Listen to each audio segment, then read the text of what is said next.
What makes your computer or phone actually work? That's the job of the operating system.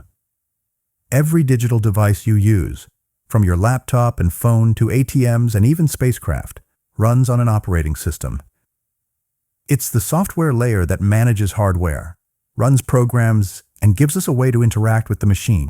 Today, we'll explore the most important operating systems, the ones you see every day and the ones quietly running behind the scenes. Let's start with Windows. Windows 1.0 was released in 1985 by Microsoft. The first version wasn't even a full OS. It was a graphical shell on top of MS-DOS, which was text-based. The real breakthrough came with Windows 95, which introduced the Start menu, taskbar, and plug-and-play support for hardware. Windows kept growing and changing with each release. Windows XP, stable, beloved, and still running on some dusty old Office PCs today. Windows Vista. Let's just say people try to forget this one. Windows 7. Fast, clean, and a favorite for years. Windows 8 and 8.1. Microsoft tried to reinvent the wheel with tiles and touch features. But most users just wanted their classic Start menu back.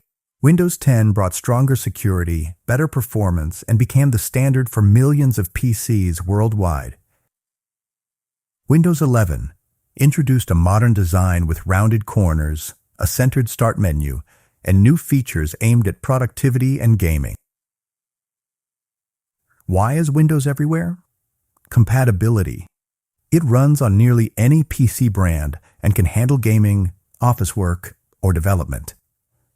Windows shines with its huge software library, broad hardware support, and it's often considered the best choice for gaming. But it also comes with higher hardware demands over time, frequent updates that can sometimes disrupt work, and because of its popularity, it's the biggest target for malware. Next, Apple's exclusive system, macOS. Introduced in 2001 only for MacBooks and iMacs.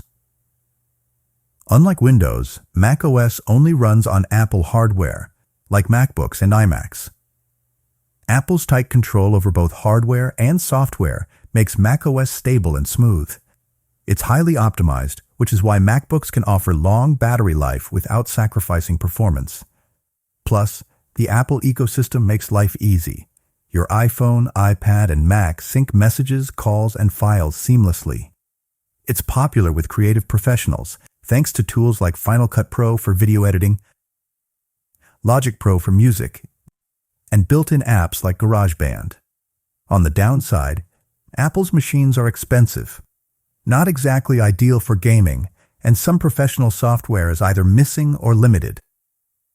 But not everyone wants Windows or Mac.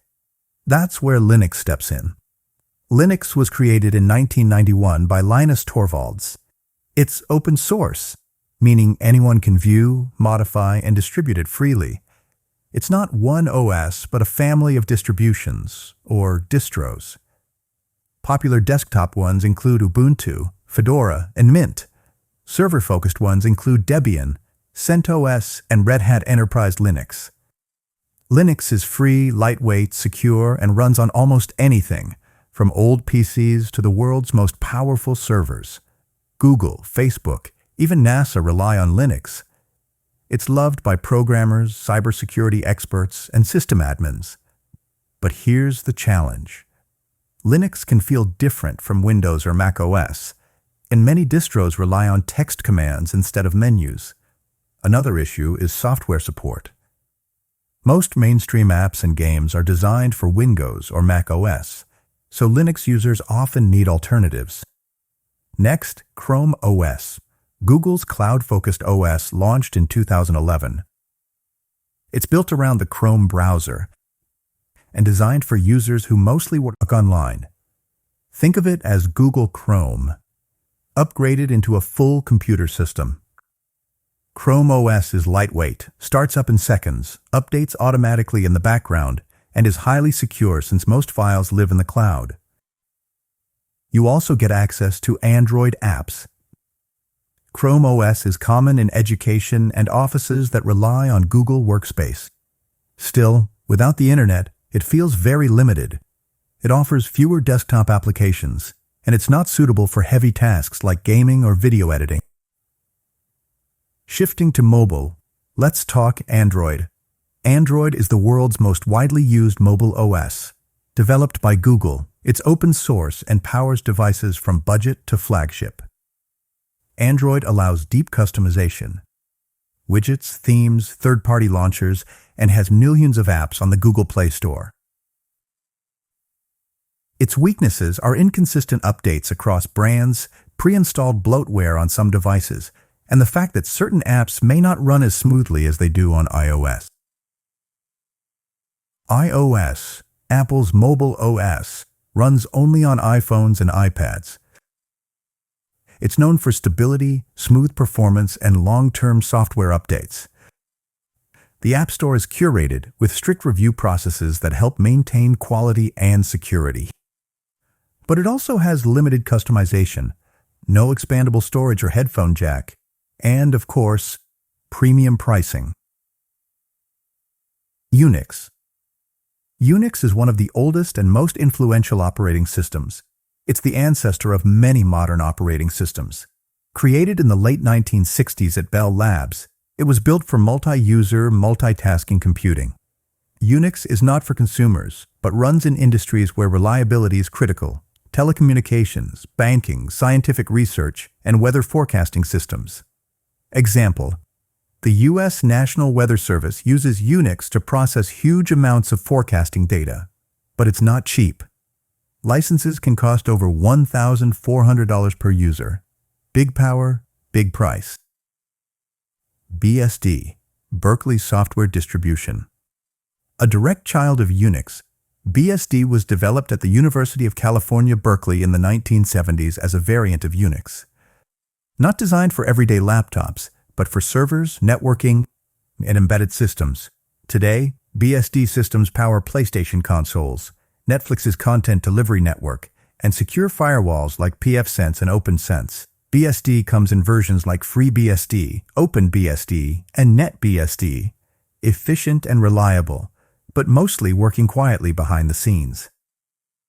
Bonus round. Lesser-known operating systems. Some operating systems don't get much attention, but they play important roles. Solaris, Sun Microsystems' Unix-based system, once huge in enterprises, now mostly legacy. AIX, from IBM, still powering banks, corporations, and research centers. A heavyweight in serious business computing. QNX, runs in cars, medical equipment, and industrial systems where reliability is critical. Haiku OS, an open-source project inspired by BIOS, niche, lightweight, and loved by tech enthusiasts. Conclusion. Every OS has a purpose. Windows, broad compatibility and gaming. macOS, optimized for Apple hardware and creative work. Linux, flexible and free, powering much of the internet. Chrome OS, simple and cloud-based. Android, customizable and widespread. iOS, stable with strong ecosystem integration. Unix and BSD, mission-critical systems. Choosing the right OS depends on your needs, whether it's creative work, gaming, server hosting, mobile use, or high-security environments. Every digital device you touch relies on an OS. But the real question is, which one runs your world? And which one would you never trust? Tell me in the comments. And if you enjoyed this breakdown, don't forget to like,